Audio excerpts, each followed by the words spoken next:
Breadman and Romuel Cruz. What's good, y'all? Good. Things good. What you had going on today, Brad? He just came out to get some wood. Fight December the 11th at the 2300. All right, 6-0. Guess like in the early part of his career, like what path do you have for him? Man, one fight at a time, just building up his record so we can get to that point, get a TV slot, roll the dice, and we'll see where we at. 122 is like a real competitive division. Like, how does he fare in that? He fares great, man. He's like the perfect kid to train. I never had no problems out of him in the gym every day. Like he like the perfect kid to train. So no matter where he's fares, he's giving it his best shot, and he's doing everything he needs to do. And wherever he end up, he just end up. You know what I'm saying? Like, he's a kid. He don't cause me no headaches. Besides trying to be fancy and sparring, that's the only thing that I could probably like criticize him about. Other than that, he's like the perfect fighter to train. He work hard. He's not the most talented fighter I ever had, but he's so dedicated and he do everything you tell him to do. No matter where he end up in his career, I know that he gave it all he got. That's all you can ask for out of a fighter is did you squeeze all of your talent out of your accomplishments? And he's doing the best he could do. So, like, if he end up 20-0 and we're a world champion, that's great. If he end up, 15-5 and he don't make it, that's still great because he give me all he got. You know what I'm saying? So, I never, enjoyed training the kid more than I train him. And I train some good fighters, man, but he like the perfect guy to train. He just really is. He don't even talk. You tell him to do something, he say yes. You know what I'm saying? So, everybody always asks me, like, where is he going? He gonna do the best he can do, and wherever that is, it just is. You know what I'm saying? That's all you can ask for out of it, kid. Romel, what can we expect December 11th? December 11th, I'm in great shape right now, so I don't know my opponent yet, but whoever it is, I'll be ready. And I'm definitely trying to outperform my last performance, so I'm trying to make a statement for this fight. It definitely look way better than my last performance. Every fight, trying to improve better, get better and better. All right, when you say make a statement, does that mean you're gonna try to spark this guy out early, or just as it comes? No, I take my time. I start slow and I start progressing, but I'm gonna try to turn it up a little more this fight. I'm gonna try to sit down and my punches a little more this fight.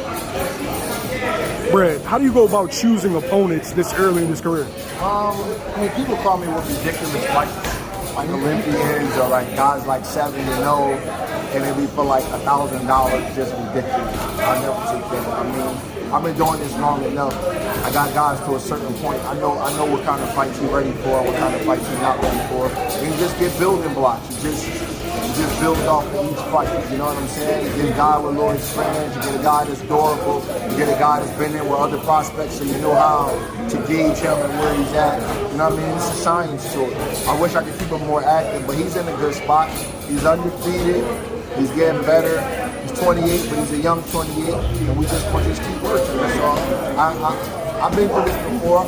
You know what I mean? I've been through this before, and I know the kind of guys you get for him. Every fight, you show him a little something different until you build them up to that point and you turn them off the leash. All right, Romel, like I said, you got to fight December 11th. How many times do you want to be in a ring 2022? At least 4. At least 4. If we could get more than 4, that'd be great, but I don't want to do no more less than 4 fights. Now, is he staying at 122? Because he seemed kind of big for that weight. No, he can make the weight. He can make the weight. He's fine. He can make the weight. I'm telling you, I never have a problem out of him. He never have a problem. He can weight. He never have, he makes the weight. I mean, it ain't easy, but I don't have to do those special tricks, steam room and all that kind of stuff. He just works his butt off, stays in the gym, and he makes the weight like he's supposed to.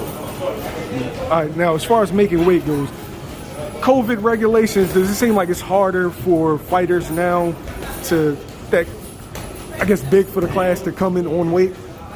Not really. You dedicated to because COVID don't change the food you eat. You know what I'm saying? You think that's an excuse that fighters use? know what I mean, has it been harder for you to make weight since COVID? Making weight is making weight. Food don't change. You know, the air didn't change. I mean, come on. We fought in LA. It was kind of tough because we was locked in. Yeah. Still made the weight easy. So it shouldn't be I mean, hard. COVID restrictions as far as like what you could do at the last moment. Yeah. It might be, but now they kind of unleashed them a little bit. You know what I mean? So you can move around. If you got your vaccination card, you can move around a little bit. All right, so it wasn't even an issue when y'all were in the bubble. No. Just made it smoother. Because the bubble is not the bubble that it was last year. It's more like if you got your vaccination card and you get a negative test, you can move around and do all the tricks that you need to do to make the last couple of pounds. All right, for fans that's never seen you fight, what can they expect December 11th? They can expect a smart fight, aggressive fighter, and I'm gonna leave it all in the line. All my fights, I'm gonna leave it all in the line. If it comes to that, I'm gonna leave it all in the line.